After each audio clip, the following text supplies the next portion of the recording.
जय माता दी। और कैसे हैं आप सब। आज मैं आपके लिए कहानी लेके आई हूँ। मेरी कहानी का टाइटल है कि बेटियां बेटों से कम नहीं। जैसा कि आपको टाइटल से मालूम ही पड़ चुका है कि ये कहानी उन लोगों के लिए है जो बेटा और बेटियों में आज की डेट में भी फर्क करते हैं। क्या आप इस बात को मानते हैं कि हमारा पढ़ा लिखा समाज, इतना पढ़ा लिखा समाज है, लेकिन फिर भी आज की डेट में भी बेटा बेटियों में फर्क किया जाता है।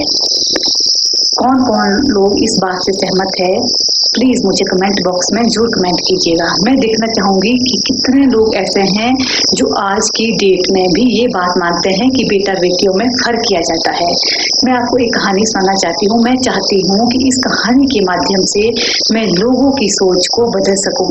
जो लोग आज भी भेदभाव करते हैं, मैं चाहती हूँ कि थोड़ा सा बदलाव तो उन लोगों की सोच में इस कहानी के माध्यम से जरूर आएगा। ये कहानी राम सिंह जी की है। किसी गांव में राम सिंह नाम का एक व्यक्ति रहता था। उनकी जो बीवी है उनका नाम था पद्मावती। अब पद्मावती जी गर्भवती हो गए और उनको अस्पताल ले जाया गया। अस्पताल ले जाने के बाद उनके दो वहाँ पे जुड़वा बच्चे होते हैं। और जब बच्चे होते हैं तो जो नर्स होती है अस्पताल में, वो बाहर आके राम सिंह जी को बताती है कि आपको मुबारक हो, आपको दो जुड़वा बच्चे हुए हैं। तो राम सिंह जी बहुत खुश होते हैं। उन्होंने सोचा कि दो जुड़वा लड़के हुए हैं। उन्होंने नर्स से कहा कि क्या दो जुड़वा लड़के हुए हैं, लेकिन नर्स ने कहा कि नहीं, एक लड़का है और एक लड़की है। तो हुआ क्या, जो राम सिंह जी थे वो चिंता में डूब गए, क्योंकि उनको लड़कियों से सख्त नफरत थी। वो सोचते थे कि लड़कियां तो इस दुनिया में बोझ है। उनको तो चिंता होगी, क्योंकि वो सोचते थे कि अब लड़की का पालन पोषण करना पड़ेगा, उसकी शादी करनी पड़ेगी, फिर शादी का खर्चा उठाना पड़ेगा। तो उन्होंने सोचा कि क्यों ना मैं इस बेटी को अपने दोस्त को दे दूं। अब जैसे ही उनको अस्पताल से छुट्टी मिलती है, वो घर चले जाते हैं अपनी बीवी के साथ। तो घर जाके वो अपनी बीवी को समझाते हैं कि हमें इस बच्चे को अपने दोस्त को दे देना चाहिए, क्योंकि हम दो बच्चे की जो परवरिश है वो अच्छे ढंग से नहीं कर सकते। तो फिर बीवी जो है वो दुखी हो गई। उन्होंने बोला कि नहीं, ऐसा नहीं हो सकता। लेकिन राम सिंह जी के आगे किसकी चलती थी। उन्होंने जो ठान लिया वो वहां से गए, सीधे अपने दोस्त के घर चले गए। उन्होंने जो अपनी बेटी थी वो दोस्त को दे दी। दोस्त बहुत खुश हुआ, क्योंकि उसके सालों से बच्चे ही नहीं हो रहे थे। तो वो फूला नहीं समाया। उन्होंने बोला कि आपका लाख लाख धन्यवाद कि आपने मुझे बच्चा दे दिया।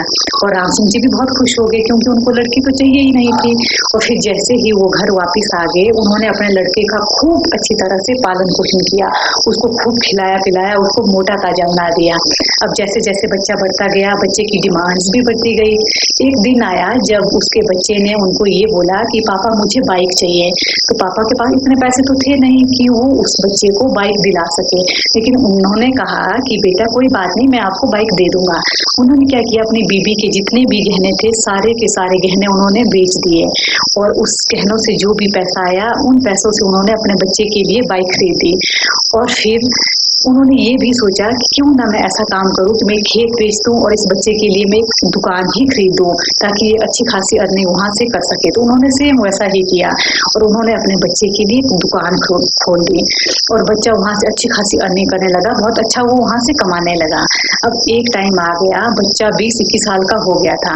तो माँ बाप को चिंता होने लगी कि इसकी अब शादी कर देनी चाहिए। तो उन्होंने उसकी शादी कर दी, उसके लिए लड़की ढूंढी, अच्छी लड़की लाई, अपनी तरफ से तो बहुत अच्छी लड़की लाई, और उसकी शादी भी कर दी। लेकिन अब होता क्या है कि शादी के बाद जो बच्चा होता है उसका बिहेव पूरी तरह से ही चेंज हो जाता है। वो अपने माता पिता से इतनी बदसलूकी करने लगा कि माता पिता निराश हो गए। और एक दिन तो ऐसा आया कि उसने अपने माता पिता को घर से ही निकाल दिया।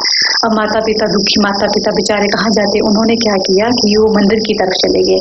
वो मंदिर में गए और वहाँ पूजा अर्चना करने लगे। और जैसे ही उनको प्रसाद दिया गया, सामने उनको एक औरत दिखी, और वो औरत वही थी जिसको उन्होंने अपना बच्चा दिया था। वो औरत भाग के उनके पास आई, उनको प्रणाम किया और बोला कि आज मैं आपको अपनी बेटी से मिलाती हूँ।